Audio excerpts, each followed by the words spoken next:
Good morning students. कक्षा 10 के अपने लास्ट वीडियो में हमने बात की थी दर्पण की, जिनमें दो प्रकार के दर्पण बताए थे हमने आपको, समतल और गोली। उस पर गोली दर्पण दो प्रकार के थे। सबसे पहले हमने बात की थी दर्पण क्या होता है। कांच का थोड़ा इसकी सतह पर पॉलिश करने से दूसरी सतह चमकदार हो जाती है, दर्पण कहलाता है। ये दो प्रकार का होता है, पहला था समतल दर्पण और दूसरा था गोलीय दर्पण। समतल दर्पण वह दर्पण जिसकी फोकस दूरी और वक्रता त्रिज्या अनंत पर स्थित होती है, तो समतल दर्पण कहलाता है। गोलीय दर्पण जो किसी गोलीय कोष को काट कर बनाया गया हो, जैसे गोली कांच का एक गोला था जिसको हमने एक सरफेस से काट लिया और इस टुकड़े की एक सतह पर पॉलिश कर दी। हमने इतना टुकड़ा इससे काट के निकाल लिया तो इसकी एक सतह पर पॉलिश कर दी। अगर हम इसके अंदर की सतह पर पॉलिश कर देते हैं तो ये उत्तल दर्पण बन जाता है, और अगर हम इसी प्रकार के एक टुकड़े के बाहर की सतह पर पॉलिश कर देते हैं तो वो अवतल दर्पण बन जाता है। तो इस प्रकार से गोलीय दर्पण दो प्रकार का था, उत्तल और अवतल दर्पण।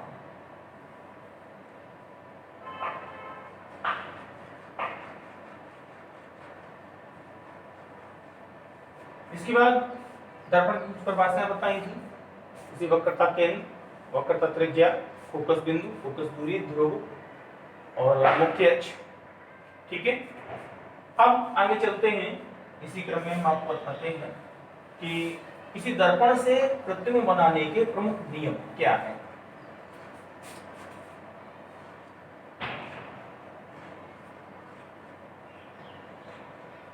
गोलीय दर्पण लेंगे, ये आपके कोर्स में गोलीय दर्पण से ही प्रतिबिंब बनाने के नियम है। उत्तल और अवतल दर्पण से ही प्रतिबिंब पूछे जाते हैं। हमने आपको प्रतिबिंब बताया था क्या होता है और कितने प्रकार के होते हैं। लास्ट वीडियो में आपको बताया था प्रतिबिंब दो प्रकार के होते हैं, आभासी और वास्तविक। जब प्रकाश किरणें किसी वस्तु से आने वाली प्रकाश किरणें वास्तविकता में परावर्तन के पश्चात किसी बिंदु पर एक दूसरे को काटती हैं तो बनने वाले प्रतिबिंब वास्तविक प्रतिबिंब कहलाते हैं। और जब किसी बिंदु से परावर्तन के पश्चात, दर्पण से परावर्तन के पश्चात किसी बिंदु से आती हुई प्रतीत होती है तो उस बिंदु पर बनने वाला प्रतिबिंब दर्पण वस्तु का आभासी प्रतिबिंब कहलाता है। अधिकतर आभासी प्रतिबिंब दर्पण के पीछे बनते हैं और वास्तविक प्रतिबिंब दर्पण के आगे बनते हैं। अगर हम बात करें आभासी और वास्तविक प्रतिबिंब में अंतर, तो एक मिनट के लिए हम देख सकते हैं इसको कि आभासी और वास्तविक प्रतिबिंब में क्या अंतर है।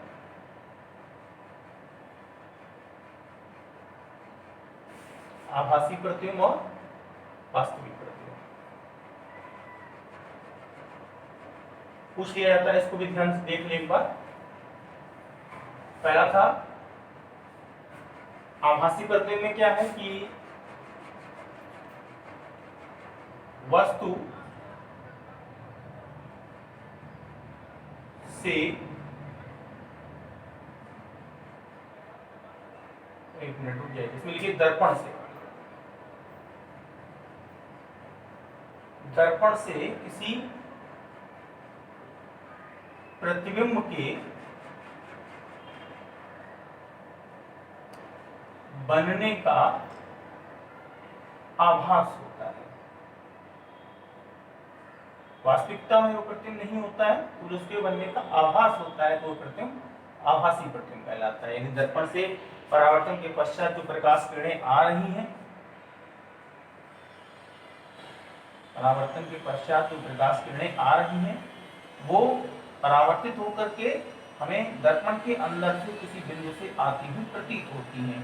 तो इस बिंदु से आने वाली प्रकाश किरणें जो समांतर आ रही थी वो हमें इस बिंदु से आती हुई प्रतीत हो रही हैं। ऐसे ही अगर हम किसी अन्य बिंदु से भी ले रहे हैं, जैसे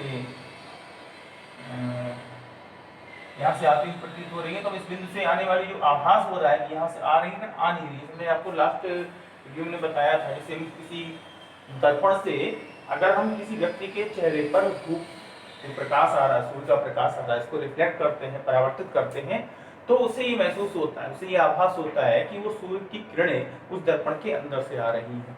जबकि सूर्य आसमान में है, लेकिन उसका आभास होता है दर्पण के अंदर से। तो वो दर्पण के अंदर जो सूर्य का प्रतिबिंब है वो एक आभासी प्रतिबिंब है, जो दर्पण के अंदर आने का उसमें आभास होता है कि दर्पण के अंदर से प्रकाश किरणें आ रही है। तो इस प्रकार से बने हुए प्रतिबिंब आभासी प्रतिबिंब कहलाते हैं। और वास्तविक प्रतिबिंब क्या है? जो दर्पण के सामने बनते हैं, यानी कि जो वास्तविकता में बनते हैं।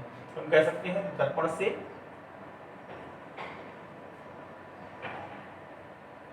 परावर्तित प्रकाश किरणों द्वारा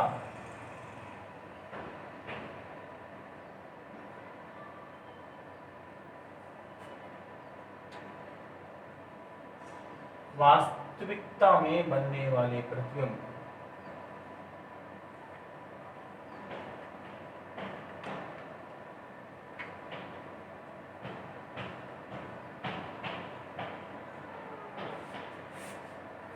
ये वास्तविकता में बनने वाले प्रतिबिंब जो होते हैं वो वास्तविक प्रतिबिंब कहलाते हैं। इसका दूसरा अंतर देख लीजिए कि जो आभासी प्रतिबिंब होते हैं वो सदैव दर्पण के पीछे बनते हैं। ये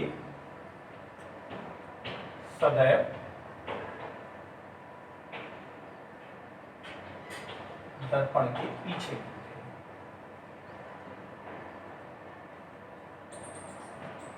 दर्पण के पीछे बनने का अर्थ है कि दर्पण के अंदर बनते हैं। जो सरफेस है, जहाँ पॉलिश है, उसके अंदर बनते हैं, दर्पण के बाहर नहीं बनते हैं। दर्पण के पीछे बनते हैं, या इसमें कह सकते हैं कि दर्पण के पीछे अथवा अंदर बनते हैं।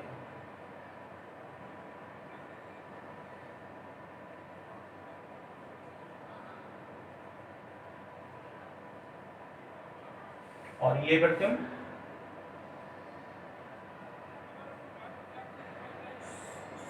सदैव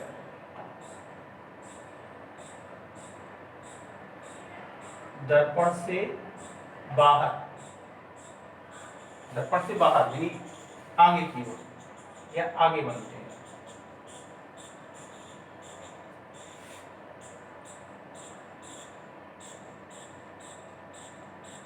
ठीक है, इसमें एक अंतर और लिख सकते हैं कि जो आभासी प्रतिबिंब होते हैं सदैव सीधे बनते हैं, मुख्य अक्ष पर वस्तु की दिशा में या वस्तु की जो लंबाई होती है उसके अनुदिश सीधे बनते हैं। तो हम इसे लिख सकते हैं कि ये सदैव मुख्य अक्ष पर सीधे बनते हैं।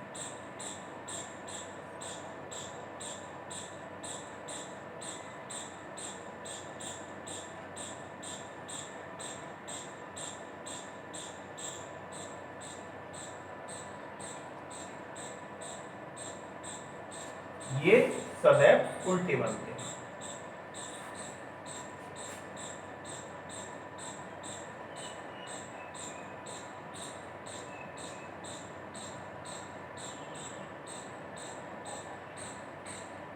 मुख्य अक्ष के नीचे कह सकते हैं, ये मुख्य अक्ष के ऊपर होते हैं, ये मुख्य अक्ष के नीचे कह सकते हैं, मुख्य अक्ष के नीचे उल्टे बनते हैं।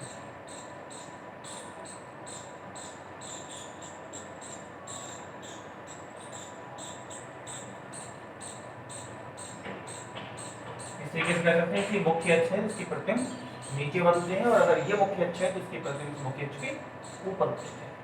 ठीक है, तो ये अर्थ है, ये सीधे बनते हैं और ये उल्टे बनते हैं। इसके बाद हम इसमें एक अंतर और मुख्य है, वो हम लिख सकते हैं इसमें कि आभासी प्रतिबिंब कभी पर्दे पर प्राप्त नहीं हो सकते, जबकि वास्तविक प्रतिबिंब पर्दे पर प्राप्त होते हैं। ये प्रतिबिंब पर्दे पर प्राप्त नहीं किए जा सकते।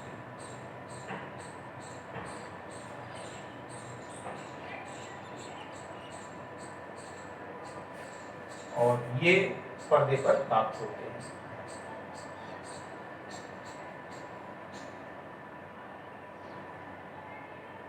ये प्रतिबिंब पर्दे पर प्राप्त किए जा सकते हैं।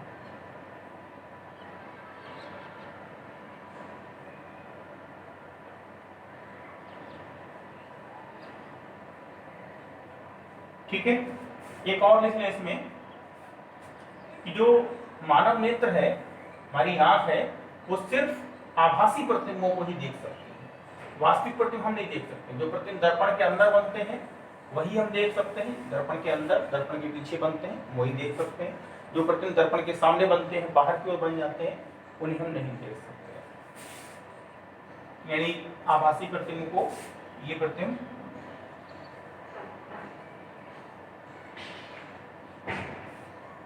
हम देख सकते हैं,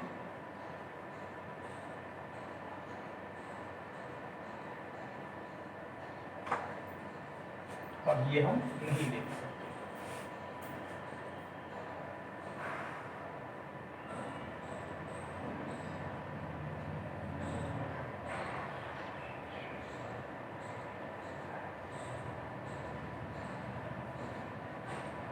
ये प्रतिबिंब हम तभी देख सकते हैं जब पर्दे पर प्राप्त हो। बिना पर्दे पर प्राप्त किए हम वास्तविक प्रतिबिंबों को नहीं देख सकते।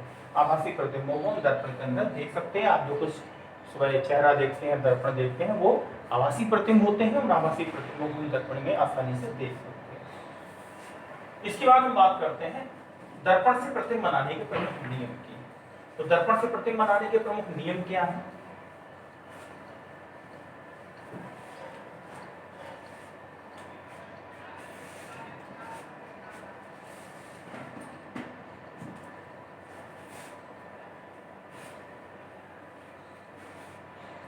देखिए,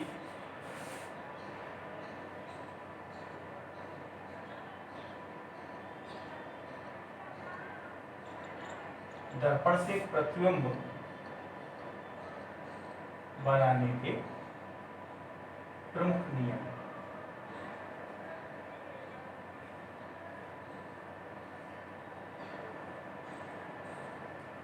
देखिए, मुख्य 3 नियम हैं।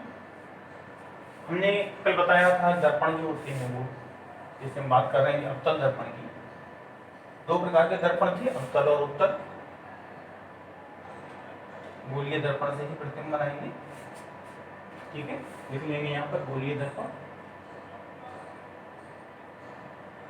गोलीय दर्पण से प्रतिबिंब बनाने के प्रमुख नियम। तो ये मुख्य अक्ष है, ये ध्रुव है, होल, और सेंटर होगा जिस गोली से काट कर बनाया गया उसका केंद्र, वक्रता केंद्र C, और एक बिंदु हुआ फोकस F, ठीक है। F की जो दूरी होगी वो फोकस दूरी कहलाएगी ये, और ये कहलाएगी वक्रता त्रिज्या। इसको हम कैपिटल R भी कह सकते हैं और स्मॉल r भी ले सकते हैं, ठीक है। ये हो गई फोकस दूरी और वक्रता त्रिज्या, ये ध्रुव और फोकस और वक्रता केंद्र। अब हम बात करते हैं प्रतिबिंब बनाने के प्रमुख नियम क्या हैं। तो उसके लिए देख लीजिए, जैसे ये एक दर्पण है,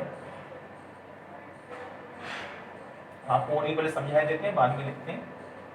ये ध्रुव है, ठीक है। अब नियम क्या है? नियम पहला ये है कि मुख्य अक्ष के समांतर आने वाली प्रकाश, जो प्रकाश किरण मुख्य अक्ष के समांतर आएगी, हम बात कर रहे हैं अवतल की, यही होगा उत्तल में।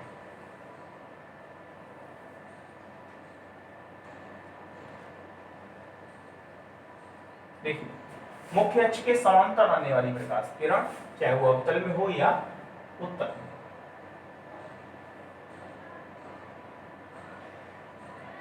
मुख्य अक्ष के समांतर आने वाली प्रकाश किरण परावर्तन के पश्चात फोकस से होकर गुजरती है, अथवा परावर्तन के पश्चात फोकस से आती हुई प्रतीत होती है।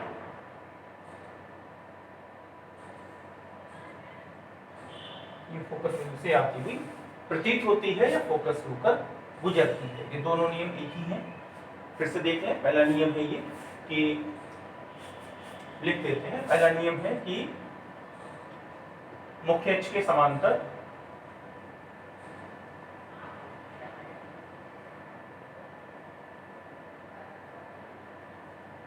आने वाली प्रकाश किरण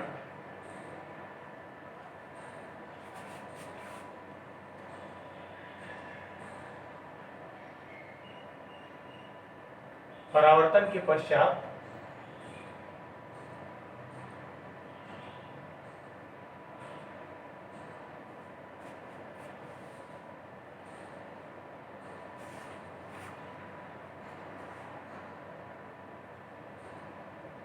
दर्पण के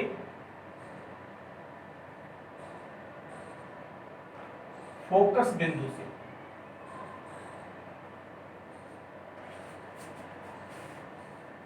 होकर गुजरती है अवतल में अथवा फोकस से आती हुई प्रतीत होती है।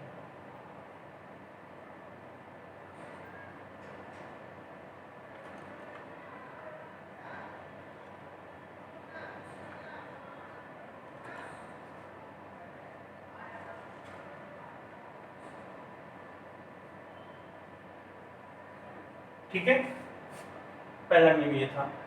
दूसरा नियम क्या है कि अगर कोई प्रकाश किरण फोकस से आ रही है या फोकस की ओर आ रही है, इसका ठीक उल्टा है।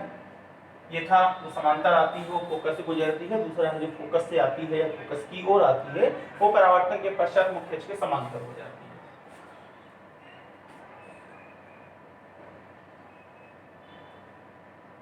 देखिए, जैसे ये प्रकाश किरण अगर फोकस की ओर आ रही थी तो जब यहाँ से परावर्तित होगी तो परावर्तन के पश्चात मुख्य अक्ष के समांतर हो जाएगी। वैसे ही यहाँ पर अगर कोई प्रकाश किरण फोकस से होकर आ रही है, इस तरीके से अगर कोई प्रकाश किरण फोकस से होकर आ रही है तो परावर्तन के पश्चात वो मुख्य अक्ष के समांतर हो जाएगी।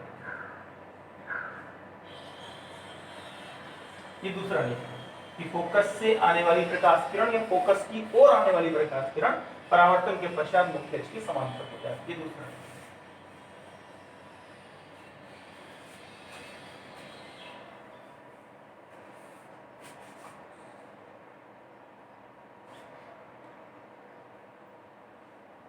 दर्पण के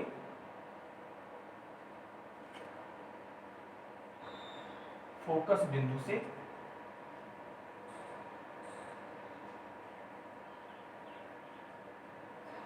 आने वाली प्रकाश किरण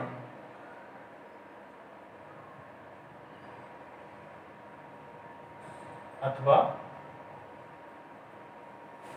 फोकस बिंदु की ओर आने वाली प्रकाश किरण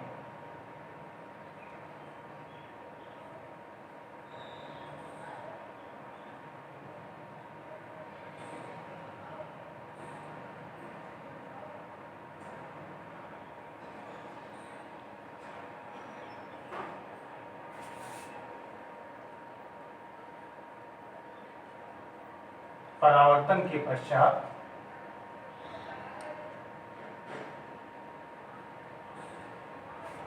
मुख्य अक्ष के समांतर हो जाती है।